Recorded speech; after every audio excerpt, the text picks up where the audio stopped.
My name's Simone Leyden. I'm the co-founder and CEO of the Unicorn Foundation and current president of the International Neuroendocrine Cancer Alliance. And I want to give you a warm welcome.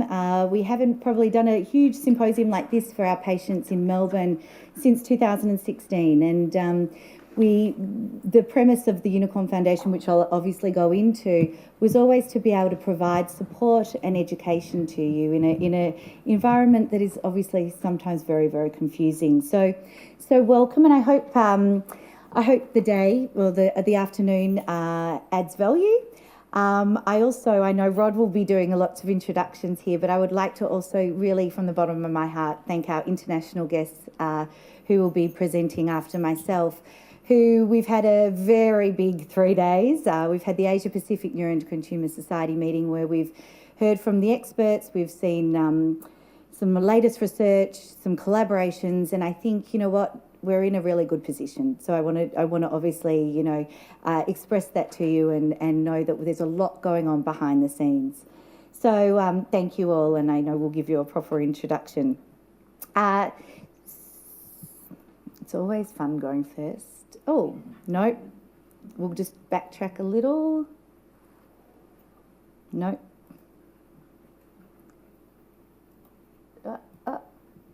I'll just start here. So, as mentioned, we were established in late 2009 due to the experience that we had as a family with my sister Kate and another family member also. So we saw there was obviously a lot of discrepancies, a lot of inequities when diagnosed with a neuroendocrine cancer in the Australian environment, but also elsewhere. So the mission of the foundation is to assist and support you and your carers through support groups. We have, which I'll mention, we've got quite a few going around the country, but we're always welcome to more. We just need volunteers. We lobby for access to new and appropriate investigations. And again, the landscape's changed, and I'll show you some of the work that's been done. Obviously, raising awareness is so incredibly important, not only for people in the public to suspect the symptoms that they've got, but also to educate healthcare professionals as well. And to encourage and support Australian research, which is really, we want unique research, we want forward-thinking research, and we, above all, want collaboration. So our people, we have our nurse, Kate Wakelin, in the audience. There she is. We have Meredith, our project officer based in Sydney. We have Linda. There's Linda. Oh, it's like a game show. And we have our fabulous executive committee. So I do mention these, but we have a part-time team who completely punch above their weight. I think, we all probably feel like we do a lot more than that. We have a fabulous executive committee with those mentioned here, a wonderful treasurer. I know Desiree's here. Paul does so much for us. All volunteers, and one of our very, very dedicated board members, Professor Rod Hicks, who is incredible with the work he does with us. We also have our consumer advisory group. This is a group that we put in place a few years ago to really help us drive the activities moving forward. And maybe we could have a little show of hands of our consumer advisory group that are here at the moment. And we had a workshop this morning, and my apologies, I probably didn't really put in my weight in that one. But we're really excited about some of the projects that we'll be doing, and they'll be helping us push forward. And they're the voice of you. So, we welcome any feedback. We have our medical research panel, of which we have some of our esteemed European friends here. Patients, you guys are the most important thing to the Unicorn Foundation, our medical professionals, and also we have our Unicorn Foundation New Zealand, and we have Ben here, and I think we might have Avril in the audience as well. Avril's the NET specialist nurse at Unicorn Foundation New Zealand. Oh, this works. Yeah. Are you eating? What are you doing? There we are. You've been fabulous for the last 3 days. You're allowed. So how do we provide support? This is just an overview. I won't go into too much detail, but I want to let you know that obviously we have a lot of resources out there for you to use. We have our specialist nurse, Kate, who works, I've said 5 days per week there. but sometimes it's 3, but with a callback service. So if she doesn't get to you, I think you can see from the activity report, she will always get back to you. But we have months that are over 150 contact points a month, and that's for one person. So she does an exceptional job trying to answer, help you navigate the system, help you with referrals, but also try and give you more clearer pathways in your journey. And she's an invaluable resource. We have our bi-monthly face-to-face group meetings. So we have close to 80 of them a year now, and we're really reaching out into the regional areas. We have a new one, the Gold Coast, Tasmania. So really, which actually are not mentioned there. But look at our website. We keep them up to date, and we keep all our dates up there as well. We have 3 major forums per year. We had about 180 patients in Sydney in August. We had about 80 patients in WA, and it's a full room today, which is really exciting. We have our private discussion group, not for everybody, but if you do want to be invited into that, please contact us. We will let you, we'll invite you in. It's a safe place to talk to each other, to have peer-to-peer support, but we also have peer-to-peer support through our service through the Cancer Council as well, and that's a really invaluable resource to have telephone support with somebody who's trained in that. We provide as many resources, booklets, flyers. We have our registry of NET experts on our website, which is a guide that meet our criteria, but that's always an evolving page, as well as more experts come online. And we will try to provide with access to treatments and research as well. So who do we provide to? Well, I guess a lot of you are already in the room. So a lot of our patients come through our telephone support service, through our regional, and it makes sense that, the breakdown there of patients of predominantly New South Wales and Victoria, but we welcome all our patients to call through to us or email us, or even sign up to the e-news so that you know what we're doing and if you want to get involved. So these are some of the topics that you guys are most interested in when you come through to our helpline. You're interested in knowing about the support groups, so please go onto our website and see where they all are. You're obviously you want the latest information, which we're trying to build all the time, and we're constantly evolving those. When we're going to put them more into bite-sized bits of information, especially around fact sheets, that will try and be a bit more specific to what you're going through. So we're working on those all the time.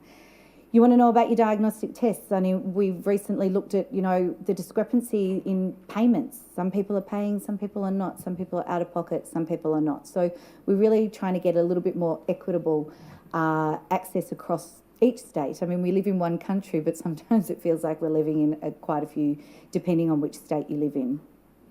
You want to know about the foundation. NETS is a chronic illness, and dealing with it and working through it. And we've got Kate actually talking about some of those issues later on. And, we're living with this, and we're going to be living longer with this. So we just need to be able to support you in that way. Obviously, there's rural issues and getting access to centres of excellence, and predominantly these are in the metro areas. But how can we better support you when you're back in the community? So you've come to your specialist centre, but how can we better support you when you're living with your family and in your community? Treatment and side effects are really a hot topic as well. Obviously, the symptom management, this is an ongoing thing, and we've got a fantastic nutritionist, Erin Kennedy, presenting today, and hopefully you'll get some really good tools and information about how to manage diet with her. How can we help bridge the communication gaps between your healthcare professionals as well, and as I mentioned, the diet and nutrition. So I just wanted to give you a little idea of some of the things that we have been able to achieve, but we have so much more to achieve. And a lot of our focus has been around access to PRRT, and we've done different things around that. But we do sit on quite a few different government advisory boards from time to time, especially around the Pharmaceutical Benefits Advisory Committee, trying to get the most access. If there's drugs out there, we want access for you and we want them reimbursed. So we do try and we are involved as much as possible with that. And also, anytime there's a Senate inquiry that is in any way related to what we do, we put in submissions and we generally get a hearing, which is always good. And obviously the role with the International Neuroendocrine Cancer Alliance as well. But a lot of this, as you can see here, and I'm sorry, Paul, we've got you in the audience, it's about patients telling their stories. We can't officials don't really particularly want to hear from me. They want to hear from you. They want to hear what the issues are for you. So we will call on you from time to time, and I really thank those that do share their stories, so to help us help you. So, you know, we're trying to do as much as we can with really trying to improve diagnosis. On average, as you would know, the misdiagnosis is on from 5 to 7 years, and we, you know, globally we should be setting a target to try and decrease that. Maybe we can set a target to decrease that to 2 years, 3 years in the coming years. It's still a long time, but you know, individually it could make such a huge difference. We are currently working on a project with GPs, so we might, Meredith, we might hand out your email address at the end, sorry, where we're actually, instead of trying to educate all GPs about the symptoms, because a lot of them won't either have a special interest, is nominating your GPs that you're dealing with now and trying to work out for them what is the best resources that they need to help you. Is it more information about symptom management? Is it more information about nutrition? Is it making the communication channel between the specialists and the GPs clearer? So we're working on a project on finding out what that is, and we will be building a whole workshop around that. So please nominate your GP. We can only ask them to be involved. And it's always nicer when you nominate them rather than us. So this is just some of the things we've done to encourage research, and I think it's really exciting. I know many of you have fundraised for the ControlNets trial. We've been able to donate over $600,000 through either grants with Tour de Cure, fundraising that we've ourselves done, and I think we heard only yesterday or the day before that we're just about to recruit the last patient to that. And that's 75 patients that have been able to access this trial that would never have been able to. And I think that we all should be really proud of that, and all of you guys have really contributed to that. So we hope to have those, published, and we'll have some more data around that next year, which is exciting, because all of that will help improve treatment for you, or build evidence, most importantly. So these are just some of the other things, but I think one of the things that we've been working with Royal Brisbane in particular is the financial toxicity, and I know that if you're part of our Facebook or you're on our website, we've been really drumming that in, and I think we will be closing that very soon. But again, you guys are at the forefront. You know how much this has affected you and your finances and the burden of having a diagnosis with NETs. And don't underestimate. I think we've had people say to us, "Oh, it's okay. I've got income protection." Okay, but that's not your long-term goal. That might not also be effective for everybody. Maybe people don't have the right insurances, and we know the battle we're dealing with some of the insurance companies. So don't also underestimate that you might have downsized. You've sold the family home and downsized maybe years earlier than you expected to, or you've gone from full-time employment to part-time. These are all issues that we play down, but they have a huge long-term impact. So if we will be keeping the study open, and it is available on our website, so we do encourage you to get involved. We did have a Medicare part of that. That part is closed, but we really welcome more involvement in just the online survey. It takes about 20 minutes. And nutrition in NETs, we've heard from not only nationally but globally, nutrition is a huge unmet need. So we're so grateful for Erin to be here, and we've been able to try and contribute as much as we can there. But that will be an ongoing thing, but I think it's a great start that we've been able to make. And Unicorn Foundation New Zealand has also been addressing this through toolkits, so we look forward to being able to share resources as well. Yesterday was World Net Cancer Day and Professor Rod Hick's birthday. I always do that too. Which is, as I always say, quite ironic. But, we try to raise awareness about the symptoms. So we really had a key focus this year, and we had the Voice of NETs campaign. And thank you. I see a few of you in the audience who contributed to that, and we really are so grateful for you to share your story and put yourself out there for the world to see what it's like being a NET patient. So We've had some great traction yesterday. We had over 35,000 cups delivered to all the cafes, and we're seeing all the photos come in. And, you know, the whole premise of that campaign was to get out into the community at a grassroots level, talk to your people around you, so then the message gets out. We are a small group, so we might not be able to have the effect of the big cancers, but we can actually really affect our own areas and our own communities, and by telling our story. And so we love the Let's Talk About NETs campaign, and we were so grateful. We posted all our clinicians holding cups up and saying Let's Talk About NETs yesterday too, which is a really unique thing. So that's obviously, but we do this every day. That's maybe our one day focus as a global focus, but we do this every day. I just wanted to then quickly touch on, before we actually get to the people that you really want to hear from. This is a big research project that we did at a global level with our key clinicians and key medical societies that we work with at INCA. So as I mentioned, INCA is the International Neuroendocrine Cancer Alliance, made up of currently 20 member organisations from 17 countries, but we're looking to grow that. I think we're about to bring on a couple more countries, and in developing areas, which is really exciting. The objective was to, and I think it's the first of its kind, is to look at the perspectives from the patients, patient advocates and the healthcare professionals, and actually see where each group thought the unmet needs for NET patients were. And it was a really interesting project, but it also showed some discrepancies, which I'll go through. So we carried out, it was 35 questions, and the key areas were informational needs, diagnosis and treatment needs, care needs, and research needs.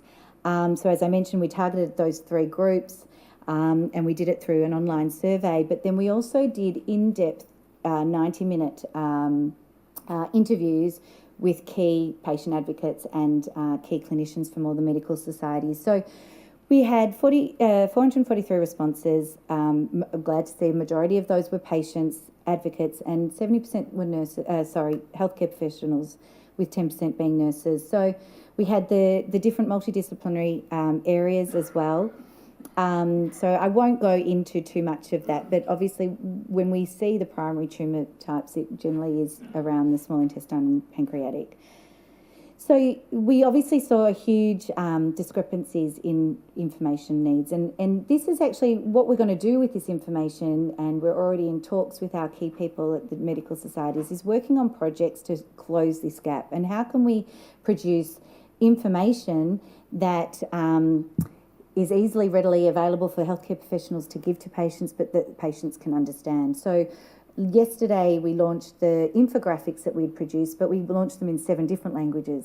Due to funding or just experience, we've only ever been able to do it in English. So we really hope that might have a step, just actually being multilingual. It will have a key area. So look, at least the discrepancies are some things that we can fix. But what we did see is 83% of healthcare professionals felt that they'd mostly met the needs of patients with the informational needs, but 54% of patients felt that. So again, we don't know what we don't know, so this is a really good project for us as patient advocates and patients to work with our medical friends. What we would see there's huge gaps probably around clinical trials, which I'll touch on with research. Psychological care, obviously we know we need to do more in that area and provide more services. The actual medical condition, so I mean you can see the graph there that we need to close that gap of what the perceived met needs are and what we see as the unmet needs too. So as I said, we will be taking this information and working on projects together. Access to diagnostic tools and treatments. I think across the board, we all understood that the key ones that were difficult to access were gallium PET and PRRT.